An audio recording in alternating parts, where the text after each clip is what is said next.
Welcome to the थियो study hub.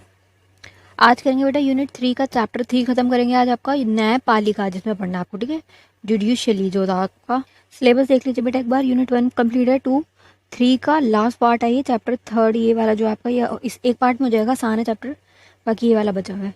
फटाफट करेंगे बेटा क्योंकि सिलेबस देखो लेंथी है आपका, तो जो जो मेन चीज़ें उनको पढ़ते हुए चलेंगे, सारी इंपॉर्टेंट चीज़ें। Hierarchy of courts in India, कि हमारा जो भारत है उसके अंदर कितने प्रकार के कोर्ट है, कैसे कैसे हैं। अब सुप्रीम कोर्ट जो है ये आपको सबको पता है, टेबल सबने देखा हुआ है। सुप्रीम कोर्ट सिर्फ एक है पूरे इंडिया के लिए, एक है जिसे क्या कहा जाता है, सर्वोच्च न्यायालय, उच्चतम न्यायालय। ठीक है, सर्वोच्च न्यायालय, उच्चतम न्यायालय, सुप्रीम कोर्ट। ठीक है, सेकंड नंबर पे क्या आता है, हाई कोर्ट। अब हाई कोर्ट किसके लिए होता है, सुप्रीम कोर्ट के लिए होता है हमारे पूरे देश के लिए सुप्रीम कोर्ट, और हाई कोर्ट किसके लिए होता है, राज्यों के लिए। जैसे हमारे 28 राज्य हैं, पर ये कि अब हमारे ये हाई कोर्ट जो है वो सिर्फ 25 हैं। ऐसा क्यों, 3 क्यों नहीं है, क्योंकि जो छोटे छोटे एरिया ना, बहुत छोटे छोटे एरिया, त्रिपुरा जैसा एरिया, असम वाला छोटे छोटे एरिया जो हैं उनके लिए एक ही हाई कोर्ट चल जाता है। जैसे 2 राज्य छोटे छोटे हैं उनके लिए एक हाई कोर्ट बना दिया, पंजाब और हरियाणा वालों के लिए एक ही बना हुआ है ऐसे। ठीक है, और जो डिस्ट्रिक्ट कोर्ट है लो लेवल पे, इनको क्या कहा जाए, लोअर कोर्ट कहा जाता है, डिस्ट्रिक्ट कोर्ट, जिला अदालतें कहा जाता है। ये क्या है, हर छोटे छोटे जो जिले होते हैं ना उनमें होती है। अब इनके नंबर्स वेरियस हो सकते हैं।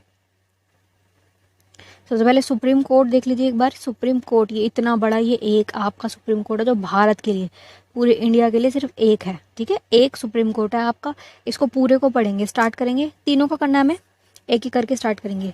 इसको उच्चतम न्यायालय कहा जाता है, कंफ्यूज मत हो जाना। उच्च न्यायालय मतलब हाई कोर्ट है, उच्चतम न्यायालय क्या है, सुप्रीम कोर्ट आपका। बस इसको ध्यान से देख लेना, अगर तम लगाओ तो उच्चतम मतलब सुप्रीम कोर्ट। ठीक है, क्या है, आपके भारत के संविधान में बताया गया है कि एकीकृत न्यायालय व्यवस्था की स्थापना की गई है, कि यहाँ पे न्यायालय होंगे। और टोटल जो न्याय व्यवस्था है, इसको इसकी व्यवस्था को 3 श्रेणी में बांटा गया। जो हमने पीछे अभी टेबल देखा 3 वाला, जो आपने पिरामिड देखा ये ऐसे वाला, ये 3 बताया गया कि शीर्ष पे कौन होगा आपका, सुप्रीम कोर्ट, नीचे फिर क्या होगा, हाई कोर्ट्स आपके सारे, फिर सबसे नीचे वाला स्थान पे क्या होंगे, निचले स्तर की अदालतें, जिला कोर्ट जिन्हें कहा जाता है। ये पूरी इनकी व्यवस्था बताई गई है कि यह भारत सरकार अधिनियम 1935 में ली गई थी यह है, और यह है केंद्र एवं राज्य विधायकों को लागू करती है। आपका जो सुप्रीम कोर्ट है, भारत का उच्चतम जो न्यायालय है, सुप्रीम कोर्ट 28 जनवरी 1950 में बना है। जब हम आज़ाद हो गए उसके बाद हमारा कानून भी लागू हो गया, उसके बाद ये बना है। ठीक है, 26 जनवरी 1950 को आपका क्या है, संविधान जो है लागू हो गया था। आपका संविधान बन के तैयार हो गया था, लागू हो गया था। उसी के 2 दिन बाद 26 के बाद 27 28 के बाद 28 को ये हो गया आपका, खुल गया।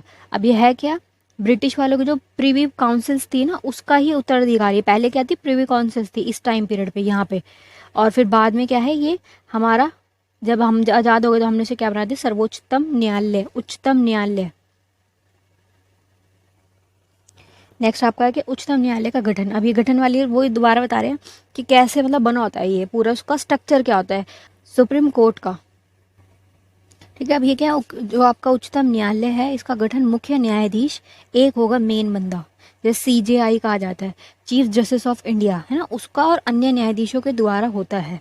अन्य न्यायाधीशों की संख्या संविधान के अनुच्छेद इसमें बताई गई है, प्रावधान बताया गया कि उच्चतम न्यायालय की स्थापना हुई थी। इस समय क्या है, उच्चतम न्यायालय में न्यायाधीशों की संख्या ऐसी थी, 8 थी, 1+7। 1 कौन हो, जो एक बंदा हेड है, सीजीआई जिसे कहा जाता है, वो कौन होगा, एक, बाकी के 7, ऐसे था जब स्टार्ट हुआ है बिल्कुल। फिर क्या, धीरे धीरे धीरे धीरे आगे आते आते संख्या इनकी बढ़ती जाएगी। फिर क्या है, आगे आके वर्तमान में आज के समय पर क्या है, 34 न्यायाधीश है वर्तमान में आज। ठीक है, अब ये क्या है, एक मुख्य न्यायाधीश तथा 33 और अन्य न्यायाधीश। एक आपका चीफ जस्टिस ऑफ इंडिया एक हो गया, हाई सबसे हाई लेवल का हो गया वो, पूरी सोचो इंडिया का एक कोर्ट सुप्रीम कोर्ट, उसका मेन बंदा कौन है ऐसे, तो एक वो प्लस 33 अलग। संसद के द्वारा 1954 में अन्य न्यायाधीशों की संख्या 10 कर दी गई। पहले कितनी थी, 8 थी, फिर उससे 10 कर दी गई। फिर 1960 में 13 कर दी गई, 3 और बढ़ गए। 17 में कितनी कर दी, 77 में 17 कर दी गई और बढ़ा दिए। फिर 25 वो हो गई, 31 हो गई। फिर 2019 में ठीक है 34 हो गई, जिसको आज का बताया जा रहा है वर्तमान का डाटा, क्योंकि अब 24 चल रहा है तो ये लास्ट आपका 2019 तक का बता रहे हैं। ठीक है, अब कितनी होगी, 34 हो गई। स्टार्ट कहाँ से हुआ था, इसको याद रख लो, और ये चीज़ मेन है, बीच के अगर ना भी लिखो तो चल जाएगा, बस ये और ये रख के रखो कि कितने थे शुरू में और ऐसे। उच्चतम न्यायालय के न्यायाधीशों की नियुक्ति कौन करता है, राष्ट्रपति करता है। जो आपका एक बंदा हेड है, सीजेआई जो है आपका है, मुख्य न्यायाधीश, जो उसकी कौन करेगा, मुख्य न्यायाधीश की नियुक्ति भी राष्ट्रपति करता है। मुख्य न्यायाधीश के अतिरिक्त जो और बचे ना बाकी के 34 है आपके, तो 31 में से एक ये हट 34 है आपके, तो जिसमें से एक बंदा हटा दो तो 33 + 1 बन रहा है ना ये। तो इसकी तो वो करेगा राष्ट्रपति अपनी इच्छा से, पूरे उससे प्रधानमंत्री की सलाह ले सकते हो, उससे कर देगा। लेकिन आपके अब जो बचे हुए हैं अतिरिक्त जो हैं, उनकी नियुक्ति किसकी होगी, मुख्य न्यायाधीश के परामर्श की आवश्यक है। मतलब ये कि जो बचे हुए रेस्ट है ना 33, उनकी नियुक्ति जो मेन बंदा हेड है उसके परामर्श पे की जाएगी। ठीक है, न्यायाधीशों के विचार विमर्श के बाद ही क्या है, बाकियों को चुना जाएगा, न्यायाधीशों की नियुक्ति की जाएगी। ऐसे भारत के मुख्य न्यायाधीश के मामले में राष्ट्रपति उच्चतम न्यायालय और उच्च न्यायालयों के ऐसे न्यायाधीशों के विचार विमर्श करेगा जिनके वह आवश्यक समझता। मतलब कि जो आपके बाकी की जो आपका मेन बंदा है सीजीआई जो आपको चुनना है, उसके लिए क्या है, राष्ट्रपति उच्चतम न्यायालय के उच्च न्यायालयों के, मतलब हाई कोर्ट्स के, उच्चतम न्यायालय के जो बाकी के न्यायाधीश है ना, उनसे विचार विमर्श कर सकता है कि किसकी नियुक्ति की जानी चाहिए। ऐसे नियुक्ति का पूरा खेल बता रहे हैं कि कौन क्या कहता है, उनको कैसे पोस्ट किया जाएगा। अब एक और बात देखो, अभी इनका क्या रूल चल रहा था कि जो आपका सीजीआई है ना, जो मुख्य न्यायाधीश होगा, उसको ना वो जो वरिष्ठतम बंदा होगा ना, वरिष्ठतम मतलब ओल्डेस्ट, जो सबसे बुजुर्ग होगा, जिसके पास सबसे ज़्यादा ज्ञान होगा, जो सबसे पुराना होगा, जिसको पूरा मतलब उसकी नॉलेज होगी उस बारे में सारे, उसको अच्छी ढंग की नॉलेज हो, उस बंदे को चुना जाता था। लेकिन क्या है, फ्री वाला ने सिचुएशन चेंज कर दी गई इस टाइम पीरियड पे। यहाँ पे क्या किया था, जो सबसे ओल्डेस्ट था ना उसको ना चुन के 4th नंबर पे जो बंदा आ रहा था ना एज में, 4थे नंबर पे, उससे 3 ऊपर बड़ी उम्र के लोग थे, उनको नहीं चुना गया। जो 4th नंबर पे बंदा था ना एज के, उसमें उसको चुन लिया गया। मतलब ये कि एज के हिसाब से जो कर रहे थे ना, वो वाली सिचुएशन यहाँ पे खत्म कर दी। अब यार इसको पढ़ लेते हैं एक बार। क्या है, 1950 से 73 तक व्यवहार यही था, व्यवहार यही था। मतलब नेचुरल सी बात थी कि उच्चतम न्यायालय का वरिष्ठतम न्यायाधीश को ही बतौर मुख्य न्यायाधीश की नियुक्ति की जाती थी, कि जो ओल्डेस्ट है उसको तुम सीजीआई बना दो, वो हेड होगा। लेकिन क्या है, इस व्यवस्था का 1973 में हनन हो गया, मतलब ये खत्म हो गई, व्यवस्था तोड़ दी गई। ऐसा क्या हुआ, एएन रॉय, इनका नाम लिख लो, को 3 वरिष्ठ न्यायाधीशों के ऊपर भारत का मुख्य न्यायाधीश चुन लिया गया। मतलब ये कि जो एएन रॉय है, इससे बड़ा एक बंदा, फिर उससे भी बड़ा एक बंदा, फिर उससे भी बड़ा एक बंदा, ऐसे 3 बंदे इससे बड़ी उम्र के लोग थे, उनको ना चुन के इसको चुन लिया गया। तो ये क्या सिचुएशन यहाँ पे चेंज हो गई कि ये जो था ना कि एज के हिसाब से कर रहे हैं, इस वाली चीज़ को यहाँ खत्म कर दिया गया। अब ये कि आहताएं क्या होता है बेटा, एलिजिबिलिटी। जैसे आप लोग ग्रेजुएशन कर रहे हो तो आपकी एलिजिबिलिटी थी ना कि आपने पहले पेपर क्रैक किया होगा, जो ये आपका सीयूटी वाला पेपर हुआ है, जिसमें जिन बच्चों के मार्क्स आए होंगे वो एलिजिबल हैं, और उसके लिए भी वो एलिजिबल थे जिनके 50 अबव मार्क्स आए हैं। ऐसे चलता है ना। तो ये एलिजिबिलिटी क्राइटेरिया क्या है, तो ये सारा एलिजिबिलिटी कह रहा है कि उच्चतम न्यायालय के न्यायाधीश बनने के लिए किसी व्यक्ति को इनमें से कुछ होना चाहिए, जिसमें क्या वह भारत का नागरिक हो। ये तो सबसे मेन है, ये तो है, ये होना चाहिए भारत का नागरिक। उसे किसी उच्च न्यायालय में कम से कम 5 साल के लिए न्यायाधीश होना चाहिए। उच्च न्यायालय मतलब क्या हो गया, हाई कोर्ट। हाई कोर्ट में उसने 5 साल तक एज अ जज काम कर रखा हो, उसके पास एक्सपीरियंस हो। उसे उच्चतम न्यायालय के विभिन्न न्यायालयों में मिलाकर 10 सालों का वकील का हो। मतलब कोई वकील है, लड़का लड़की कोई भी वकील है, उसने अलग अलग न्यायालयों में जा जाके 10 साल तक वकील का काम किया है, तो वो एलिजिबल हो सकता है सुप्रीम कोर्ट में जज बनने के लिए। राष्ट्रपति के मत में उसको सम्मानित न्यायवादी होना चाहिए। मतलब कि राष्ट्रपति के हिसाब से उससे सम्मानित न्यायवादी होना चाहिए। मतलब अवार्ड वगैरह मिलते हैं ना न्याय के लिए, अवार्ड दिए जाते हैं, उसके पास अब अवार्ड होने चाहिए।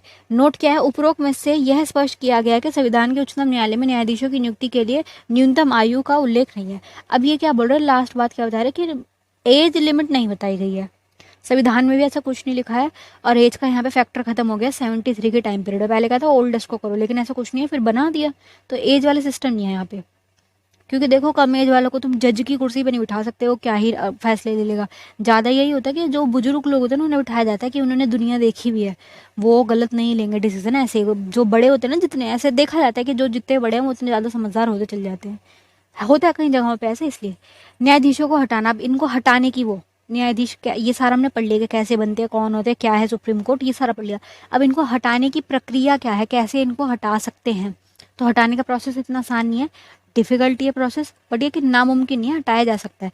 लोकसभा राज्यसभा के पास पावर है कि इनको हटा सकती है, और प्रेसिडेंट को भी, इन सबको मिलके इनको हटाना पड़ता है। वोटिंग वगैरह होती है, 100 मेंबर मिल जाए, वोट डाल दें इनके खिलाफ कि हाँ इन्होंने कुछ गलत करा है, इन्होंने कुछ भी मतलब गलत उसमें अगर फंसते हैं तो इन्हें हटाया जाता है कि ये गलत डिसीजन ले रहे हैं या फिर देश के खिलाफ कुछ कर रहे हैं। ऐसे सिचुएशन में इनके खिलाफ वोटिंग हो जाए अगर संसद भवन में, तो ये फंस जाते हैं, फिर हटते हैं। इसलिए कि डिफिकल्ट है, पूरी मतलब इतने मेंबर होने चाहिए, वोटिंग होनी चाहिए तब। राष्ट्रपति के आदेश के द्वारा उच्चतम न्यायालय के न्यायाधीशों को उसके पद से हटाया जा सकता है। राष्ट्रपति आदेश दे दे कि ऐसे हटाओ। भारतीय संविधान में उच्चतम न्यायालय के न्यायाधीशों को हटाने के दो आधार हैं, दो तरीके बताए। पहला क्या है, कदाचार साबित हो। कदाचार मतलब क्या, भ्रष्टाचार में फंस गया वो बंदा। कदाचार, उसने गलत किया है, पक्का कंफर्म हो गया कि हाँ इसने कर रखा है, चाहे पैसों के मामले में किया हो या गलत रूल कर रहा है, अपनी मनमानी कर रहा है, देश के खिलाफ बोल गया है ना, कोई ऐसा कि देश खतरे में बन गया, ऐसा कुछ कर दिया ऐसे, ठीक है। अथवा अयोग्यता, अयोग्यता का मतलब कोई गलत डिसीजन ले लिया, एलिजिबिलिटी क्राइटेरिया था वो पास ही नहीं कर पाया, फेक बंदा है, झूठ बोल के आ गया, या कुछ उसने गलत करा है, अयोग्यता की दशा में हटाया जा सकता है, या वो इंसान ही गलत है, ऐसे अयोग्य मान लिया गया उसको। न्यायाधीशों को हटाने की प्रक्रिया में लोकसभा और राज्यसभा दोनों के ही किसी भी प्रारंभ की जा सकती है। मतलब ये कि इनको हटाने की जो ये पूरा प्रोसेस है, या तो लोकसभा में कर लो या राज्यसभा में कर लो, कहीं भी कर सकते हो। यदि प्रक्रिया लोकसभा में प्रारंभ हो, अगर लोकसभा में कर रहे हो आप सब ये स्टार्ट, तो 100 बंदों का ना हस्ताक्षर करना स्टार्ट होना चाहिए। मतलब मिनिमम 100 मेंबर जब साइन कर देंगे तब होगा, ठीक है, निष्कासन। उसका निष्कासन प्रस्ताव को लोकसभा में पास भेजा जा सकता है। लोकसभा के अध्यक्ष या स्वीकार करें, मतलब जो उसका हेड है, जो उनका स्पीकर बैठा होता है वो। अब ये क्या है, ये सारी चीज़ें हो गई। अब ऐसे ही सेम प्रोसेस है लोकसभा वालों का और राज्यसभा वालों का, कि उनको हटाने का प्रोसेस क्या है। अब जो लोकसभा का अध्यक्ष है, जो मेन बंदा है, वो क्या करेगा, इसकी जांच करवाएगा कि हाँ ये बात सच भी है कि नहीं है, कहीं मतलब उसको जानबूझ के फंसा तो नहीं रहे, क्या पता वो बंदा सच हो, जो जज है वो गलत ना हो, ये लोग गलत कर रहे हो। तो ये क्या, जो जज है ना वो क्या करेगा, समिति बिछाएगा जांच के लिए, कि सीजीआई की, हाई कोर्ट, मतलब उसमें 3 बंदे होंगे, एक 3 में से एक बंदा तो हाई कोर्ट का जज होना ही चाहिए, कंफर्म है। दूसरा बंदा कौन होना चाहिए, या तो हाई कोर्ट का हो या सुप्रीम कोर्ट का हो, एक और जज हो, 2 बंदे हो गए। तीसरा बंदा कौन होगा, ये प्रतिष्ठित न्यायवादी, जो राष्ट्रपति द्वारा सम्मानित किया गया, जिसको मतलब बहुत सारे लोगों को सम्मान दिया जाता है ना, अलग अलग अवार्ड मिलते हैं, उनमें से कोई एक बंदा हो, वो तीसरा बंदा होगा। इन 3 बंदों की कमेटी बिठाई जाएगी। अगर ये साबित कर देते ना कि हाँ इस पे जो आरोप लगाया वो झूठा नहीं है, ये आरोप सच है, और जो ये लोकसभा वाले राज्यसभा वाले कह रहे हैं ये सच है, तो फिर उसे हटाया जा सकता है। ये इनका पूरा प्रोसेस है, जिसमें पूरे वोटिंग वगैरह ज़रूरत है, ठीक है। यदि राज्यसभा में भी होता है प्रस्ताव, तब क्या है कि आपका ये जो प्रोसेस है, देखो लोकसभा में कितने बंदे बैठे होते हैं, 545 बंदे होते हैं, ज़्यादा बंदे हैं तो 100 वोट चाहिए होते हैं। लेकिन अगर आप राज्यसभा की बात करें तो वहाँ सिर्फ 250 तो बंदे बैठे हुए हैं। तो अगर सेम प्रस्ताव, ये इनको हटाने का प्रस्ताव राज्यसभा में जा रहा है, आपकी राज्यसभा में, तो सिर्फ 50 वोट चाहिए होते हैं, 50 बंदे चाहिए होते हैं वोट। और क्या, बाकी का जो प्रोसेस है वो सेम है, जो 3 बंदों की वो कमेटी बिठाई जाएगी, जांच होगी, जांच में अगर पास हो जाता है तो हटेगा, ऐसे, ठीक है। अब एक बार दोबारा रिवाइज करा रही हूँ। लोकसभा में अगर जा रहा है तो 100 बंदे चाहिए, राज्यसभा में अगर जा रहा है तो कितने बंदे चाहिए, केवल 50। पास हो जाते, सबके वोटिंग हो गई, सबने वोट कर दिया कि हाँ बात सच है, ये गलत है बंदा, इस ये कदाचारी है या फिर क्या है अयोग्य है, कोई भी 2 रीजन में से एक पकड़ा गया, तो अब क्या होगा, ये सारा ये वोटिंग होने के बाद जो स्पीकर है उसके पास जाएंगे, स्पीकर क्या करेगा, उसकी जांच करवाएगा 3 बंदों की कमेटी के द्वारा। 3 बंदों वाली कमेटी मैंने पूरी समझा दी। अब लास्ट करेंगे आपका ये सर्वोच्च न्यायालय के क्षेत्र अधिकार, मतलब उसके पास क्या क्या पावर है। मूल क्षेत्र अधिकार, अपीली क्षेत्र अधिकार, सलाहकारी क्षेत्र अधिकार, न्यायिक समीक्षा का अधिकार, अन्य शक्ति। इनको 5 को एक बार मैं डिस्क्राइब कर दूँ। ये सारे पॉइंट है जो आपको लिखने हैं। अब इसके बाद आगे का यहाँ भी लिखना है, वो मैं समझा रही हूँ। मूल अधिकार क्या है बेटा, देखो सर्वोच्च न्यायालय, सर्वोच्चतम न्यायालय आपका, ठीक है, उच्चतम जैसे कहा जाता है उच्च न्यायालय, उसमें क्या है, सारे बड़े बड़े जो मामले होंगे ना, जो देश से रिलेटेड है, बहुत बड़े बड़े मामले हैं। मान लो एक राज्य का दूसरे राज्य से विवाद हो गया, एक राज्य का सरकार से विवाद हो गया, बड़े बड़े टॉपिक है, तो इन बड़े टॉपिक्स को ना हाई कोर्ट्स या डिस्ट्रिक्ट कोर्ट्स नहीं लड़ेंगे, इनको कौन लड़ेगा, डायरेक्ट मूल अधिकार है सर्वोच्च न्यायालय का। सर्वोच्च न्यायालय के पास पावर है इतने बड़े केसेस को लड़ने के लिए, ठीक है। छोटे जो कोर्ट्स है उसमें ये मामले जाएंगे ही नहीं, जो बड़े बड़े मामले हैं, एक राज्य के दूसरे राज्य से लड़ाई हो रही है, ठीक है। संघीय न्यायालय देश को नेतृत्व करने का काम करता है, कि पूरे देश के लिए जो बड़े बड़े मामले होंगे उसमें सरकार के बीच का विवाद हो रहा है, कि मतलब मान लो एक सरकार का, जैसे मान लो केजरीवाल वाली सरकार है, दूसरी तरफ बीजेपी वाली सरकार है, 2 सरकारें हो गई, एक सरकार केंद्र में एक राज्य में बनी हुई है दिल्ली में, आपस में टकराव हो रहा है, बहुत हाई लेवल का कॉन्फ्लिक्ट हो रहा है, उसको ये कौन सुलझाएगा, आपका सुप्रीम कोर्ट, ठीक है। राज्यों के बीच में भी जो भी मैंने बोला कि एक राज्य के दूसरे राज्य से पानी के पीछे लड़ाई, जैसे हिमाचल और इनकी पंजाब वालों की लड़ाई है पानी के पीछे, ऐसे केंद्र सरकार राज्य सरकार की लड़ाई है, एग्जाम्पल बीजेपी वर्सेस आम आदमी पार्टी वाला ले लो आप, ठीक है। ऐसे जो बड़े बड़े टॉपिक है वो। अब क्या है, अपीली क्षेत्र अधिकार। अपीली क्षेत्र अधिकार क्या है बेटा, जो आपकी हायरार्की बनी हुई है कोर्ट्स की, वो ऐसे है ना, सबसे नीचे डिस्ट्रिक्ट कोर्ट है, फिर यहाँ पे आपका हाई कोर्ट है, फिर सबसे ऊपर क्या है आपका सुप्रीम कोर्ट है सबसे ऊपर। तो अपील हमेशा ना ऊपर की तरफ जाती है बच्चे, ऐसे इस तरफ जाती है अपील, और आदेश हमेशा नीचे की तरफ जाता है। अपील का मतलब क्या होता है कि यहाँ पे कोई कोर्ट में मामला आया, डिस्ट्रिक्ट कोर्ट में मामला आया, तो 2 बंदों का मामला है, जो बंदा हारा ना उसको मतलब है कि भाई मेरे साथ गलत हुआ है, मेरे को न्याय मिला ही नहीं, मेरे साथ गलत किया गया है। अब वो बंदा ना ऊपर की तरफ अपील कर सकता है। ऊपर कहाँ मतलब हाई कोर्ट में, ऊपर की तरफ अपील करेगा। फिर यहाँ पे भी मान लो उसको और न्याय नहीं मिलता, उसको लगता है भाई मेरे साथ अभी भी गलत हुआ है, फिर वो क्या करेगा, वो और ऊपर की तरफ अपील करेगा। वो कहाँ जाएगा, सुप्रीम कोर्ट में। हाई कोर्ट का जो भी ऑर्डर आ जाए, हाई कोर्ट के जज ने जो भी ऑर्डर दिया उसको क्या है, पूरी तरह से पलटने का सुप्रीम कोर्ट का अधिकार है। सुप्रीम कोर्ट या तो उस फैसले को वैसे ही बनाए रखे कि भाई कुछ गलत नहीं है इसमें, हम कुछ नहीं कर सकते, जो बंदा ये अपील ऊपर कर रहा है वही गलत है, या फिर क्या क्या पता सुप्रीम कोर्ट ने सोचा हो कि ये मामला सही नहीं लग रहा, हम दोबारा से इसकी पूरी कार्रवाई करेंगे, दोबारा पूरा केस चलेगा। तो ये क्या है कि अपील जो है ऊपर की तरफ जाती है, ठीक है। और इनके पास पूरी पावर है कि जो नीचे की कोर्ट्स हैं, जो उन्होंने डिसीजन लिया उसको ये पूरी तरह से गलत भी ठहरा सकते हैं, या तो मान लें उनकी बात जो नॉर्मल थी, या फिर उनको चेंज भी कर सकते हैं। फिर लास्ट में जो सुप्रीम कोर्ट कहेगा ना वो माना जाएगा। सुप्रीम कोर्ट का जो लास्ट डिसीजन, जो भी उनका लास्ट में जो वो देंगे ना, उसको नहीं बदल सकते। अब आप अब नीचे वापस नहीं आ सकते हाई कोर्ट में कि सुप्रीम कोर्ट ने हमें गलत बताया, भाई मेरे साथ अन्याय हुआ, तुम दोबारा केस चलो, अब नहीं होगा। सुप्रीम कोर्ट लास्ट है, उसके ऊपर कुछ नहीं है।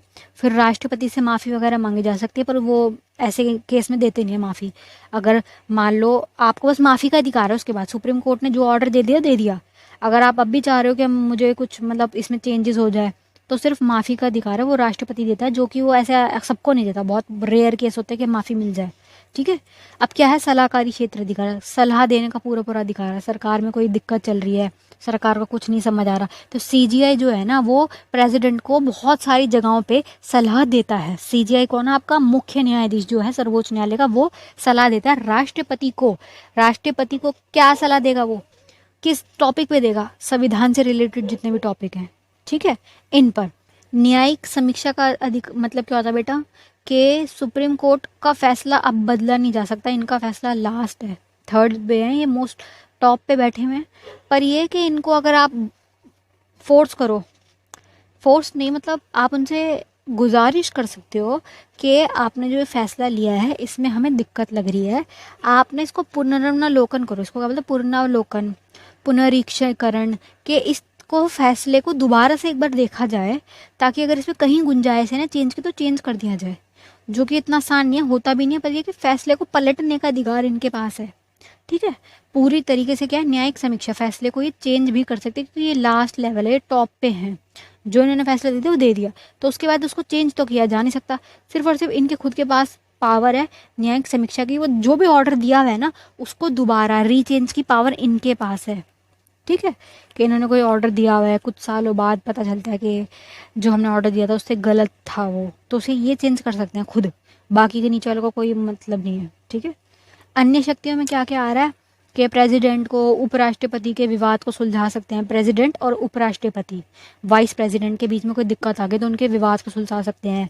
हाई कोर्ट में पेंडिंग केस जो होते हैं ना, कोर्ट में केस पड़े हुए हैं, हाई कोर्ट वाले उसको ध्यान नहीं दे रहे, लेट होता जा रहा है, मामला बड़ा है, क्रिटिकल है, तो ये ना इनके पास पावर है कि उनके ना पेंडिंग केस को अपने पास बुला सकते हैं। किसी ने अपील नहीं करी, ये खुद ही बुला लेंगे कि हमें दो, कि ये मामला ऊपर भेजा जाए, हाई कोर्ट को भेजना पड़ेगा, ठीक है। अब अपील जो है वो ऊपर की तरफ ट्रांसफर होती है, मैंने अभी समझा दिया कि जो अपील है वो ऊपर की तरफ जाती है, तो ये भी इनके पास क्या है, अन्य शक्ति है, ठीक है। और क्या है, सुप्रीम कोर्ट के ना जो रूल्स है, जो न्यायालय जो इन्होंने रूल्स बनाए हैं वो बाकियों को मानने पड़ते हैं। बाकी के जो न्यायालय है ना उनको इनके द्वारा बनाए गए रूल्स को फॉलो करना पड़ता है। ये इनके पावर्स बता दी। न्याय सक्रियता लास्ट आपका टॉपिक है, और इसका, ठीक है, पीआईएल क्या है, पीआईएल के बारे में आपने सुना होगा, ठीक है। अब ये क्या है, न्यायिक सक्रियता क्या है, जब कोर्ट अपना दायरा बढ़ा लेता है ना तब कहलाती है न्याय सक्रियता, उसका दायरा बढ़ गया। सिर्फ वो ये नहीं है कि जो मामले अपील के लिए, अपील के द्वारा आ रहे हैं या बड़े बड़े कोर्ट में जो केस आ रहे हैं उनको सुलझाएंगे, उससे भी बढ़कर राजनीति के में अंदर हस्तक्षेप कर रहे हैं, अपने दायरे को बढ़ा रहे हैं हर जगह से, तो क्या कहलाएगा, न्याय सक्रियता। अब इसका मतलब देखो, न्याय सक्रियता की अवधारणा का उद्भव अमेरिका में हुआ था। भारत में न्यायिक सक्रियता का सिद्धांत 1970 के दशक में मध्य में आया था। न्यायमूर्ति वी आर कृष्ण ने अय्यर, इनका नाम ये है, न्यायमूर्ति पी भगवती और ये जो है इनके सबके न्याय द्वारा देश में न्याय सक्रियता की नवी नींव रखी गई। अर्थ क्या है आप देखो, न्याय सक्रियता का आशय नागरिकों के अधिकारों की रक्षा संरक्षण के लिए समाज में न्याय को बढ़ावा देने के लिए न्यायपालिका द्वारा बढ़कर भूमिका लेने से है। मतलब कोर्ट का जितना काम है ना उससे भी ज़्यादा कर रहे हैं लोगों के अधिकारों की रक्षा के लिए। दूसरे शब्दों में इसका अर्थ है कि न्यायपालिका द्वारा सरकार के दो अंग, विधायिका और कार्यपालिका, दो बचे हुए ना, तीन है हमारे सरकार के अंग, न्यायपालिका, कार्यपालिका और विधानपालिका। तो बचे हुए जो दो अंग है ना, ये इनका भी काम यही कर रहे हैं, ऐसे कि जो भी इनके यहाँ पे गलतियां हो रही है ना, कुछ ये कुछ लेट कर रहे हैं, पेंडिंग में चल रहा है, उन सब पे भी ये ध्यान दे रहे हैं को अपने सैद्धांतिक दायित्व में पालन के लिए बाध्य करना। भारत में न्याय सक्रियता का मुख्य साधन जनहित याचिकाएं हैं। कोई भी टॉपिक चल रहा है सरकार से रिलेटेड, कुछ गलत हुआ है, जो काम इनका है कार्यपालिका वालों का, पुलिस वालों का काम है कार्यपालिका वालों का कि इनको वो करें, सजा वगैरह दें, जुर्माना लगाए, ये सब इनके काम भी और इनके काम भी PIL द्वारा डायरेक्ट हाई कोर्ट में और सुप्रीम कोर्ट्स में जा रहे हैं। सुप्रीम कोर्ट में लोग क्या है, PIL जो है दर्ज कर देते हैं जनहित याचिका कि हमें इस चीज़ से दिक्कत है, आप हमारी ये वाली जो प्रॉब्लम है इसको सॉल्व कराओ। तो क्या है, दायरा बढ़ गया, देश में जितनी भी समस्या आ रही है उसके लिए PIL लिखी जा रही है, लोग उनको बोल रहे हैं। ठीक है, अब ये पूरा खत्म टॉपिक। अब आपका आएगा उच्च न्यायालय, जिसे क्या कहा जाता है, हाई कोर्ट। ठीक है, ये इतना बड़ा नहीं होगा जितना बड़ा हो गया था, क्योंकि ये इतना कॉम्प्लेक्स नहीं है, वो एक ही है ना, तो इसलिए इतनी ज़्यादा चीज़ें उसमें। ये क्या उच्च न्यायालय है, उच्च न्यायालय में भारतीय संविधान के अनुच्छेद इसमें लिखा गया है, यह संविधान द्वारा प्रभावी राष्ट्रीय स्तर की न्याय प्राधिकार सुनिश्चित करने के लिए स्थापित किया गया था। भारत में वर्तमान 25 उच्च न्यायालय है। ठीक है, 25 है, हमारे कितने स्टेट्स है 28, लेकिन ये कितने 25। ठीक है, क्योंकि दो छोटे छोटे राज्यों के लिए एक ही चल जाता है। पंजाब और हरियाणा का एक ही है, असम और नागालैंड का एक है, त्रिपुरा, मिजोरम, ये कितनी सारी जगहें हैं, छोटी छोटी बहुत छोटी जगहें हैं, इनका एक ही है, ऐसे है इनका।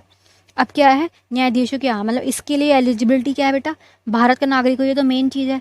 वह भारत के न्यूनतम न्यायिक कार्य में 10 वर्ष तक का अनुभव हो, 10 ईयर का उसका वर्क एक्सपीरियंस हो, तो वो क्या है, हाई कोर्ट में आ सकता है।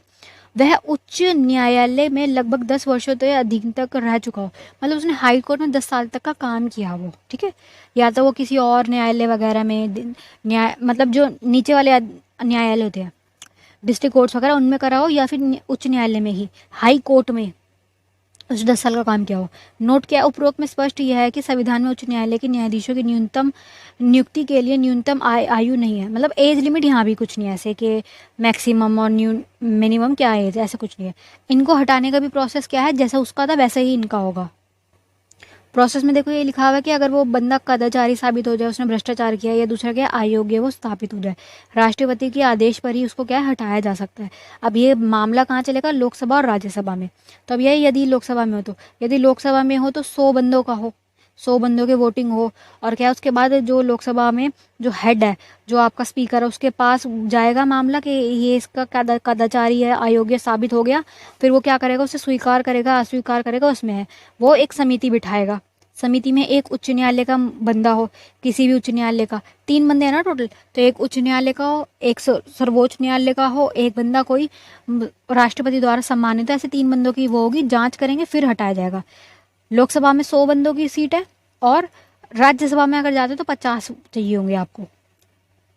सेम प्रोसेस उच्च न्यायालय के क्षेत्र। अब हाई कोर्ट के पास क्या क्या पावर्स है, जो भी मामले राज्य से रिलेटेड है, राज्य में जो बड़े बड़े मामले हैं ना, वो सब ये निपटाएंगे।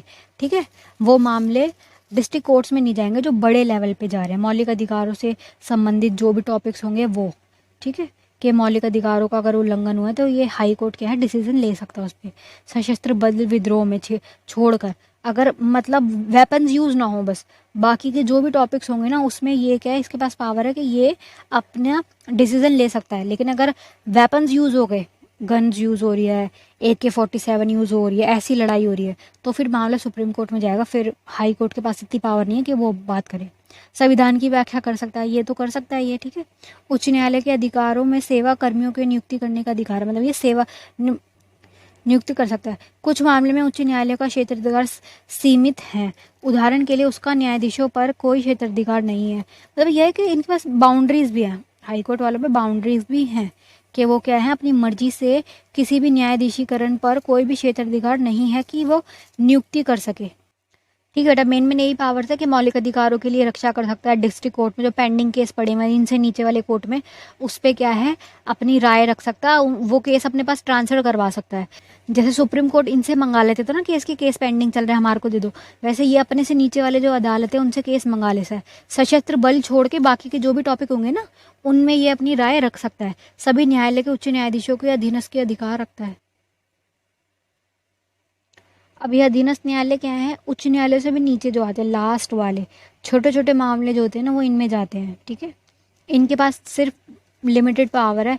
छोटे मोटे लड़ाई झगड़े के केस हो गए, पारिवारिक मामले हो गए, पति पत्नी की लड़ाई हो रही है आपस में, ऐसे में छोटे छोटे जो केस है ना, बिल्कुल जिसमें खून खराबा नहीं है, कोई किसी प्रकार का वेपन का यूज़ नहीं हुआ, नॉर्मल केसेस इनमें जाते हैं। ठीक है, सबसे लोएस्ट कोर्ट है ये, जिसमें लोएस्ट वाले मामले जाते हैं। चोरी चकारी के छोटे छोटे केस हो गए, किसी ने किसी को मार दिया हाथ से, मतलब खून वून नहीं बहा, हाथ से मारपीट का, इंसल्ट के केस हो गए कि मानहानि कर दी इसने मेरी, ऐसे चोरी चकारी वाले केस छोटे छोटे, बहुत बड़ी नहीं, छोटी चोरी।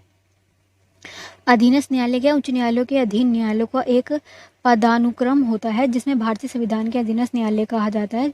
चूंकि ये न्यायालय राज्य सरकार और द्वारा अधानित कार्य अस्तित्व में आए, उनकी नामावली में पदानुत राज्य भी भिन्न है। सभी राज्य में विभक्त होते हैं, मतलब अलग बहुत सारे होते हैं, छोटे छोटे होते हैं। इनके पास क्या है पावर, कि जो क्रिमिनल केसेस हो गए उनको क्या है, सत्र न्यायालय द्वारा सुलझाया जाएगा। और जो दीवानियाँ हो गए मामले, दीवानी केस जिन्हें कहा जाता है, दीवानिया मामले, उसमें क्या है, घरेलू मामले, घर परिवार वाले, उनको जिला न्यायालयों में निपटाया जाता है। चलिए बेटा, चैप्टर यहीं तक था। Best of luck for your exam. किसी को इसमें कुछ ना समझ आ रहा तो आप मुझसे पूछ सकते हैं। सेकंड सेमेस्टर के मैंने आपके जितने भी सब्जेक्ट्स करा दिए हैं, प्लेलिस्ट लिंक नीचे डिस्क्रिप्शन बॉक्स में है।